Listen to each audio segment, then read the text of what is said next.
Le film commence à Los Angeles où nous faisons la connaissance de Ted Crawford, un ingénieur en vol irlandais très riche. Ted est une figure géniale qui ne travaille qu'une heure, passant le reste de son temps à partir et ne laissant qu'un peu d'aide concernant la porte de l'avion, qui est connue pour être endommagée. Grâce à cette aide, les mécaniciens étaient reconnaissants. Cependant, derrière tous les avantages de Ted, il a une femme insolente et indigne, qui a eu une aventure avec un lieutenant de police nommé Rob. Pendant l'affaire, Jennifer n'a pas révélé son vrai nom ni son adresse, mais sans que sa femme le sache, Ted semble avoir découvert le mauvais comportement de sa femme pendant qu'il travaillait. Ted se rend immédiatement à l'hôtel où Jennifer et le lieutenant Rob se trouvent. Il remarque immédiatement les deux et entre dans la maison pour observer davantage l'infidélité de sa femme. Ensuite, la femme de Ted rentre chez elle, et lorsqu'elle entre dans la maison, Ted apparaît pour la surprendre.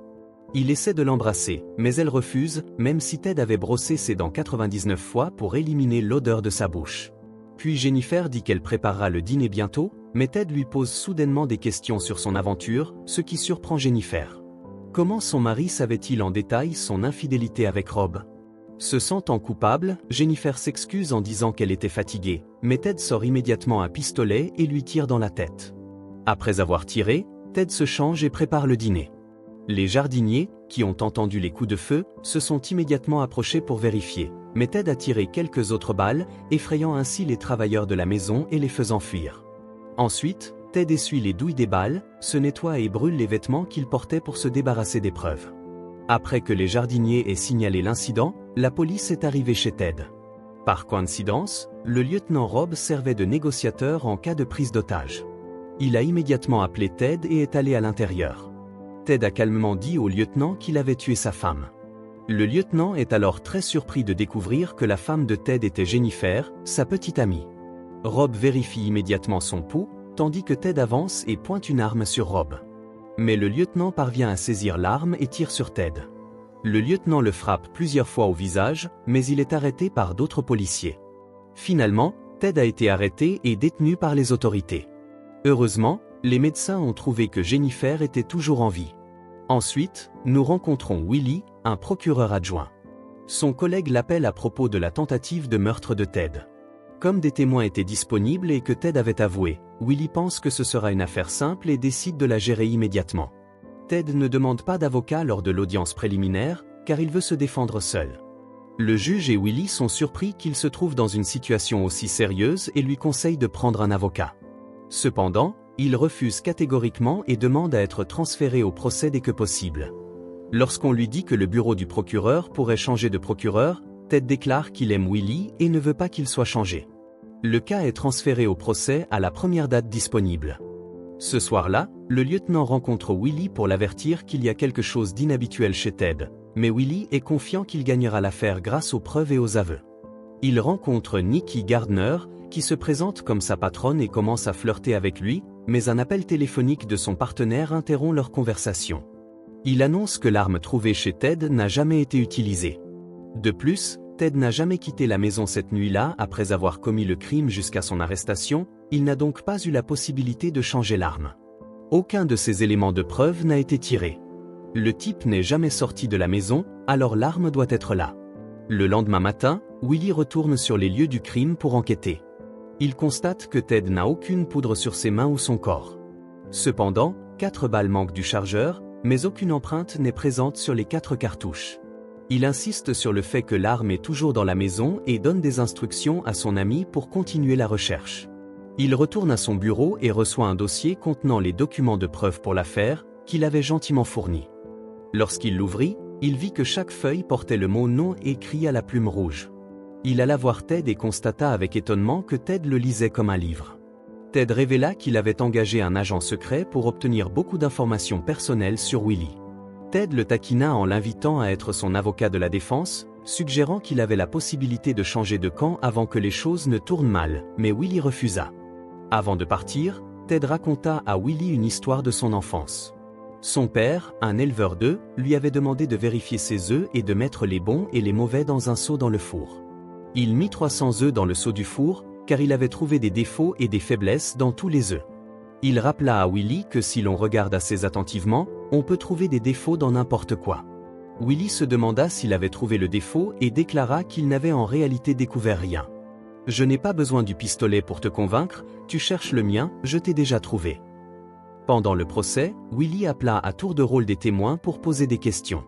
Ted resta silencieux, dessinant des plans sans prêter attention aux déclarations des témoins et ne s'avança pas pour poser des questions. Willie appela le lieutenant comme témoin, et celui-ci déclara que Ted avait avoué avoir tué sa femme. Ted répondit que le lieutenant avait eu une aventure avec sa femme et qu'il en avait la preuve. Le lieutenant se leva de sa chaise et se jeta agressivement sur Ted, ce qui entraîna la suspension du procès. Tirer sur sa femme, à quelle heure? 5h12 exactement, monsieur Crawford. Oui, votre honneur. Je suis désolé, monsieur Crawford, avez-vous dit quelque chose? Oui, je souhaite faire objection.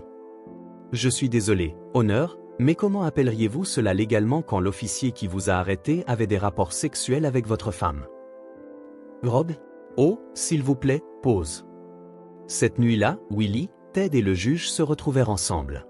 Ted avait des preuves concernant le motel où le lieutenant et Jennifer avaient passé du temps ensemble, car il avait engagé un détective privé pour enquêter. De plus, puisque le lieutenant était présent au moment de l'aveu, cela avait peut-être poussé Ted à dire ce qu'il avait tué sa femme juste pour plaire au lieutenant. En conséquence, le juge rejeta la plaidoirie et donna à Willie quelques jours pour trouver plus de preuves, faute de quoi Ted pourrait rentrer chez lui. Plus tard, l'employeur de Willie le détesta pour avoir perdu, disant qu'il n'était pas assez concentré, qu'il était venu au procès non préparé et qu'il n'avait donc pas bien fait son travail.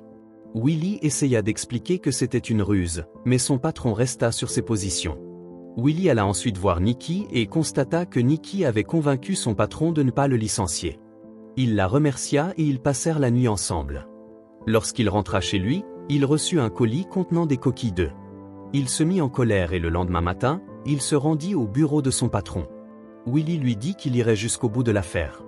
Son patron lui dit de démissionner, car si l'affaire échouait, elle perdrait sûrement son poste, non seulement dans le nouveau cabinet d'avocats, mais aussi dans ce bureau. Néanmoins, elle était déterminée à prendre l'affaire en main, car elle croyait que des gens comme Ted devraient être emprisonnés. Il se rendit au poste de police et reprocha à son ami de ne pas avoir trouvé l'arme de Ted. Son ami accepta de rechercher la maison une dernière fois. Il rendit visite au lieutenant, qui était maintenant déprimé, car sa femme et ses enfants l'avaient également quitté, arrogant et négligent.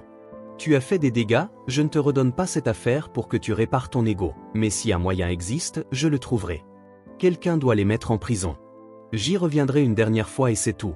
Ton incapacité à faire ton travail correctement rend très difficile le mien. Tu sais qu'ils ont des armes dans la maison, je suis de retour au procès lundi.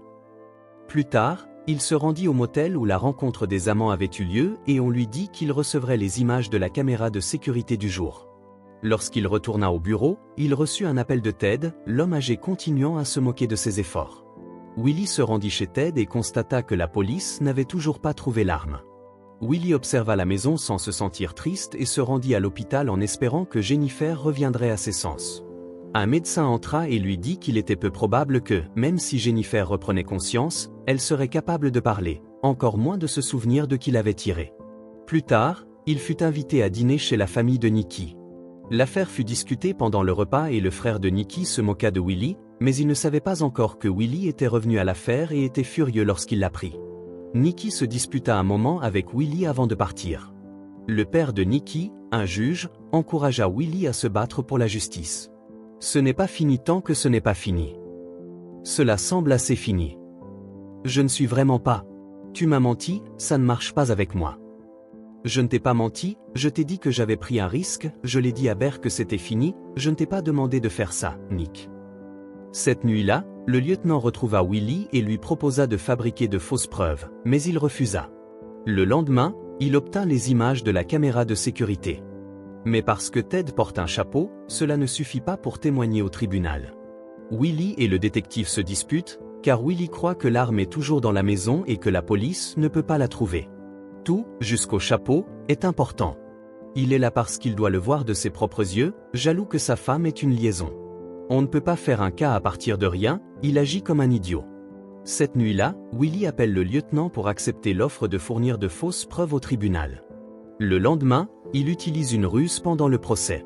Il ferait appeler sa secrétaire pour qu'elle vienne et lui chuchote qu'ils ont trouvé de nouvelles preuves. Dès que le procès commencerait, Ted demanderait un acquittement. Cela signifie que le défendeur soutient qu'aucun jury ne pourrait le déclarer coupable au-delà de tout doute raisonnable. Un défendeur peut demander un acquittement sur tout ou une partie des accusations, ce qui est entièrement légal. Le juge demande à Willie s'il a des preuves à présenter. Il allait appeler, mais il se rend compte que Ted est trop intelligent pour se laisser prendre à cette ruse.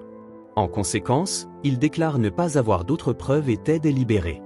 Le procureur n'a aucune preuve réelle prouvant que j'ai fait quelque chose. Je n'ai pas d'autres preuves pour l'instant, votre honneur. La motion pour un jugement d'acquittement est accordée, Bray est libéré avec nos excuses, et le défendeur est libre de partir. Merci, prenez soin de vous. Quelques instants plus tard, un coup de feu est entendu. Willie court dehors et est surpris de découvrir que le lieutenant s'est suicidé dans les escaliers. Ted a récupéré son arme et est rentré chez lui.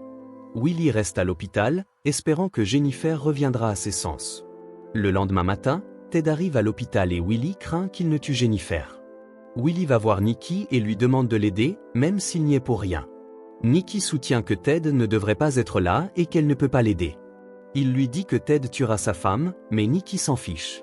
Elle retourne voir son patron et apprend que Ted a déposé une ordonnance de protection contre lui parce qu'il fréquente l'hôpital de Jennifer.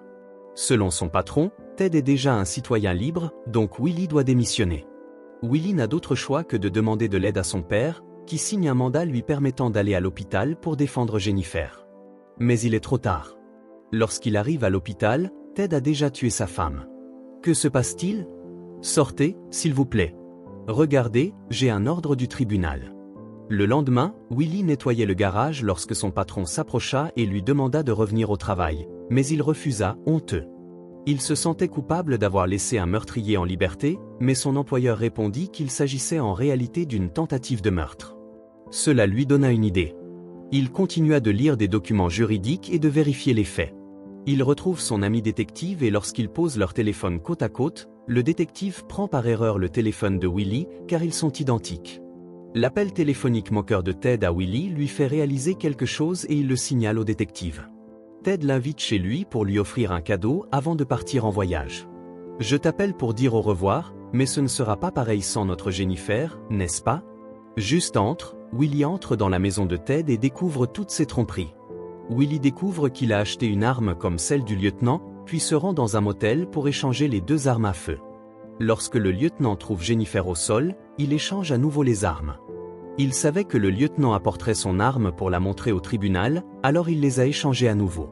Ted sourit, confirma que ce que Willie avait dit était exact et critiqua le lieutenant d'avoir apporté l'arme qu'il cherchait lors du procès. Ted prétend qu'il n'a utilisé qu'un seul coup et a tué 2 lapins. Il dit que même si Willie a des preuves, il ne peut pas inculper Ted, car une même personne ne peut pas être inculpée 2 fois pour le même crime. Willie, quant à lui, explique que puisque Ted a laissé Jennifer mourir, il peut obtenir une balle de son crâne, la comparer à une balle provenant du pistolet du lieutenant et ensuite inculper Ted de meurtre au premier degré. Une nouvelle accusation. La police est alors venue arrêter Ted. C'est astucieux, certes, c'était beau de porter la seule pièce de preuve.